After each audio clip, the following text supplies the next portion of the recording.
Welcome back to the Evans Family Garden. Today we're going to be talking about basil. I have a nice Genovese basil here. I think that's how you say that. It's a sweeter Italian basil. Use it in a lot of dishes. It's just a nice element that you can add to a bunch of dishes just to add a little extra flavor. And a lot of people like to dry their basil, so they'll clip it and you can hang dry it, would be the best way, so that you preserve the oils in the leaves, because it's the oil that gives it that good flavor. Or what I like to do is I'll chop it up and I'll chop up the basil and I'll put it into ice cube trays with some olive oil and freeze it that way. And then I can add it to soups or stews, into the bottom of the frying pan, into when I make stocks, chicken stock, turkey stock, then I can just add it that way. There's quite a few ways to preserve the basil. I mostly make pesto with mine, so I'm gonna cut a bunch of this and then take it inside, and I have a pesto making video that you can watch, see how I process my basil into pesto. And then when you have made a bunch of that, you can freeze the basil into little ice cube trays until you're ready to use them. That way they stay fresh and you don't have to use up a whole bunch. I've been using my pesto up before I have time to freeze it, but I'm gonna get tired of pesto pretty soon here. So the rest of mine I'll probably end up freezing and use it in the winter time. So a few things about basil. It is an annual herb, so you do have to plant it every year. It's a warm weather crop. It only likes the heat.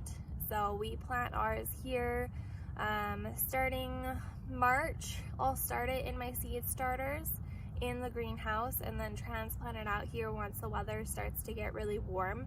It does really well in the heat, as long as you're watering it properly. So it likes damp, moist soil, but not like, it doesn't like to sit in water, so you have to have really good drainage.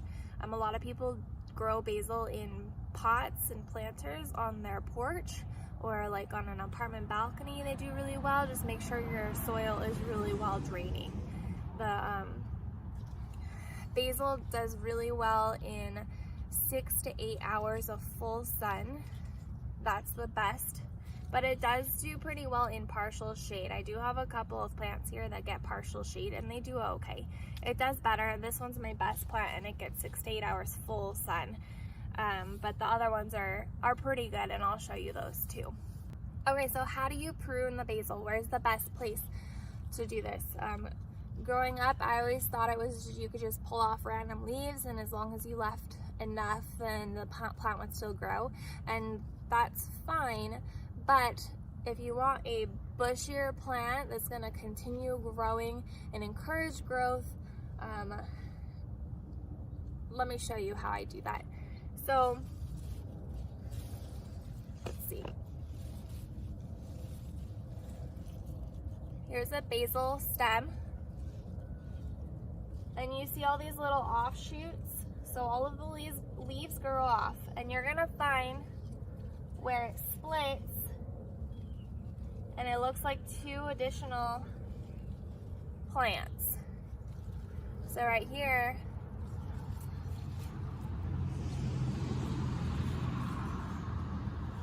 I'm gonna snip it right here, because there's 1 and 2 little offshoots. So I'm gonna snip right above, because then these 2 will grow out as another stem.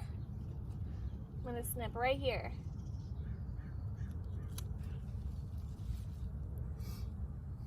And there you have it. So I'm just gonna plop these down in my basket. It's best to do this in the morning while it's still cool. I would not recommend doing it in the middle of the day, because your plants will wilt right away.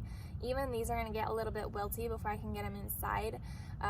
The best way to compensate for that is either bring out a glass of water and stick them in the glass of water while you're harvesting, or once you get them inside, put them in a glass of water, let them rehydrate themselves. The leaves it'll suck in the water And then you can actually store it on the counter like that for up to a week even, and it kind of doubles as decoration. So it's like a little bouquet on your counter, and it gives you extra storage time. But right now I just have my little pink basket, so that's where they're gonna go. So let's get harvesting this plant.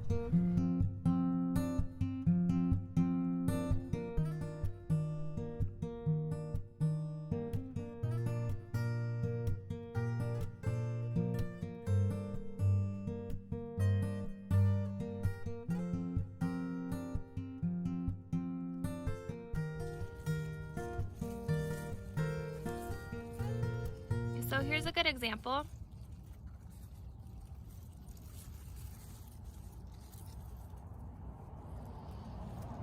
So this guy right here, if you go down a little bit, you can see right here it splits.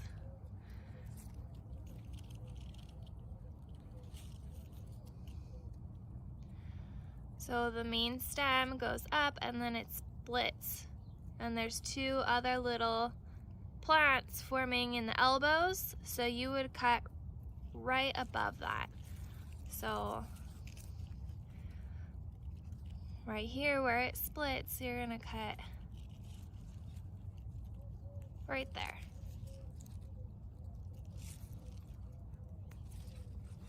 Like that. So now these two will form two more branches, and you have some basil you can use. So you have this guy here that I'm gonna cut off. I'm gonna follow his stem down, and down here at the third section, you can see there's two little plants starting. So I'm just gonna, you can use your thumbnail. It is better to use snippers. But just pinch it off. There we go. Pinched off there. My nice basket of basil that I have so far. Let's go find some more. So here's another basil plant that I have. Same kind, the Genovese, however you say that one. Correct me if I'm wrong, please put it in the comments below how I'm supposed to pronounce that. But I love this basil. It's super sweet. It is starting to go to flower though, this one. I do want to take off all of these buds that are forming, just because once it starts to flower, the basil starts to taste really woody. And it's not as sweet because they put all of the energy into the flowers versus into the leaves. So I want to take all of these off. I think this will probably be my last harvest of the summer. Maybe, we'll see. I do want to get at least one more out of it, but I will let this go to seed eventually, maybe on the next one, just so I get one plant. Maybe I'll pick off of the first plant and then leave this one here.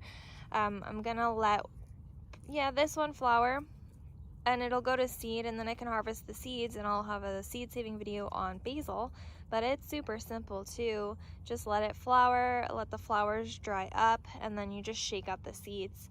They're teeny tiny seeds on this one though, so that'll be really fun. And then I'll have tons of seeds for next year. So, and hopefully I'll get some volunteers too. But so these guys, let me just show you. Really simple. And yes, I know that they are edible, the flowers, but again, I don't want that woody flavor. So you just pinch these guys off. Here's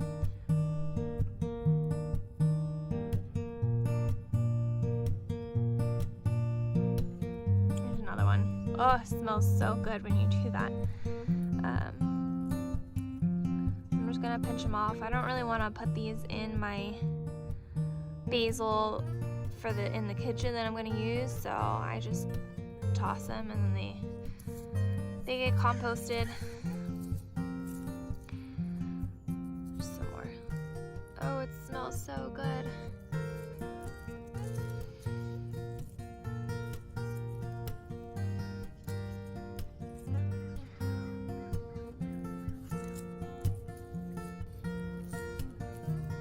pinch it off here at the base.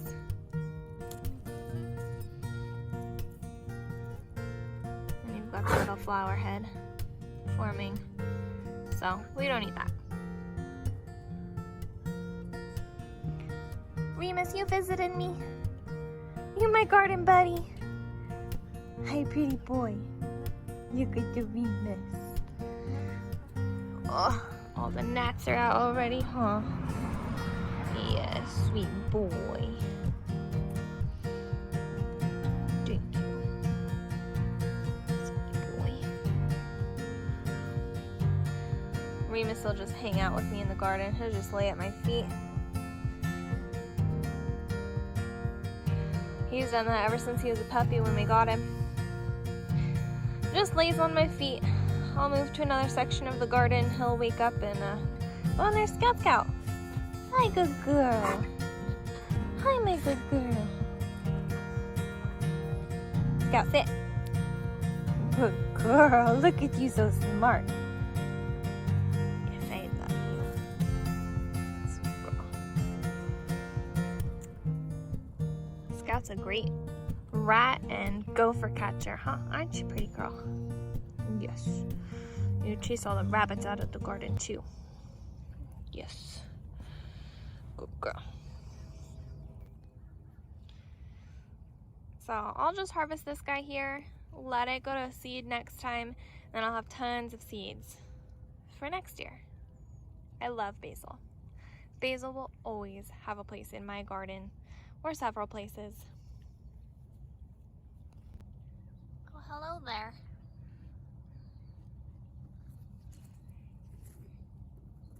So here's another kind of basil that I have this year. It's the dark purple opal basil. You heard me talk about it in my pesto making video. So I just have the two different kinds of basil this year, the Genovese and this one. I have really enjoyed this dark purple opal because it gives such beautiful color to the garden. And look at the flowers. They're so pretty, these purple flowers. And so the tops of the plants are purple with these purple veins. Look at how beautiful is that. And they are still green too. And they still taste like basil. Not quite the same, but they do add a good flavor to dishes still. And I've been adding them to my pesto and it's so good. So I'll definitely grow at least one or two of these plants next year as well. But there are so many different varieties of basil. Told you. Moved to another part and Remus just had to follow. And here comes Sarge. All the dogs. Let's count. My garden buddies. So I just have the two different types of basil this year, the dark purple opal basil and the Genovese. But there are so many other varieties of basil. There's there's a cinnamon basil, there's a Queen Siam, there's Thai basil, there's this new one that I just ordered from Emma Gardner called Piccolini basil, and it's this itty bitty tiny little leaves, and I'm really excited to grow that one next year. I think I ordered like 5 or 6 different varieties of basil to grow next year, and I'm so excited. I love basil. I have this planter that I'm gonna put all of my varieties of basil in for next year, as well as some in the garden so that I can grow even more of them. But there's just so many different kinds out there, and they all have different flavors. So of course the cinnamon one has a slight cinnamon flavor, so you could put it in like savory desserts maybe.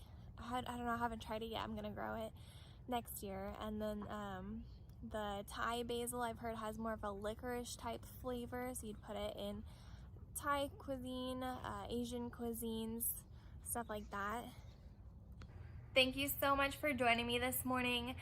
I hope you learned a little bit about basil today. I hope you do decide to grow some next season.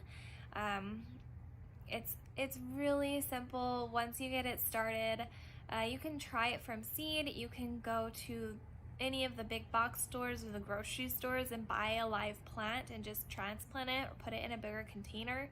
if you don't have an in-ground garden. They do really well in containers too, as long as you have good draining soil. I hope I was able to show you how to prune your basil so you feel comfortable. If not, try it anyways. You're just gonna learn from experience. That's what I did. I learned from watching other people's YouTube videos and then just trying it myself. I tried a few pieces that I harvested and went out and watched it heal and then grow more, and then knew I was doing it correctly. So it's trial and error in the garden, really. It's all a big experiment. It's really easy. If you have any additional questions, please list them below. I'll try and answer them if I can. Follow this video or any other videos on YouTube that show you how to prune it so that it keeps bushing out, keeps growing, you keep getting more leaves to make more and more.